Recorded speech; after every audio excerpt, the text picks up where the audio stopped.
Space के लिए बने कानून किसी भी देश को अंतरिक्ष की कोई भी चीज खरीदने बेचने पर रोक लगाते हैं, फिर चाहे वो चांद हो या मंगल।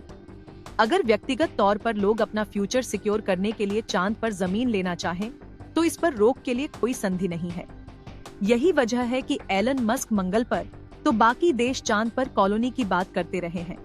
फिलहाल इंटरनेशनल ल्यूनर लैंड्स रजिस्ट्री और ल्यूना सोसाइटी इंटरनेशनल दो ऐसी कंपनियां हैं जो चांद पर प्लॉट बेचने की बात करती हैं। दूसरे देशों के अलावा भारत में भी कई लोग चांद पर जमीन खरीद चुके हैं। इसके 1 एकड़ की कीमत करीब 30,000 रुपए है। धरती के हिसाब से ये काफी कम है। ऐसे में चांद पर प्लॉट बस फैशन या इमोशन जाहिर करने के लिए खरीदा जा रहा है। बेचने वालों से लेकर खरीदने वाले भी जानते हैं कि ये मुमकिन नहीं। फिलहाल स्पेस को लेकर हमारे पास 5 संधियां हैं। एक है आउटर स्पेस ट्रीटी 1967। इसके मुताबिक चांद या किसी भी तरह के खगोलीय पिंड पर किसी देश का हक नहीं, वो इसे व्यावसायिक तरीके से भी इस्तेमाल नहीं कर सकता। एक ट्रीटी मून एग्रीमेंट 1979 के नाम से जानी जाती है। इसमें चांद पर खोज के अलावा किसी भी तरह की एक्टिविटी पर रोक लगाने की बात कही गई है। इनके अलावा 3 और संधियां हैं जो एस्ट्रोनॉट्स की सुरक्षा, आउटर स्पेस में जाने वाले ऑब्जेक्ट के रजिस्ट्रेशन और स्पेस में अगर किसी मिशन की वजह से दिक्कत हो तो संबंधित देश को उसकी जिम्मेदारी लेने को कहती है। वैसे तो अंतरिक्ष में मौजूद किसी भी चीज पर किसी एक देश का अधिकार नहीं, इसके बाद भी शोध के लिए देशों को कई तरह की छूट मिली हुई है।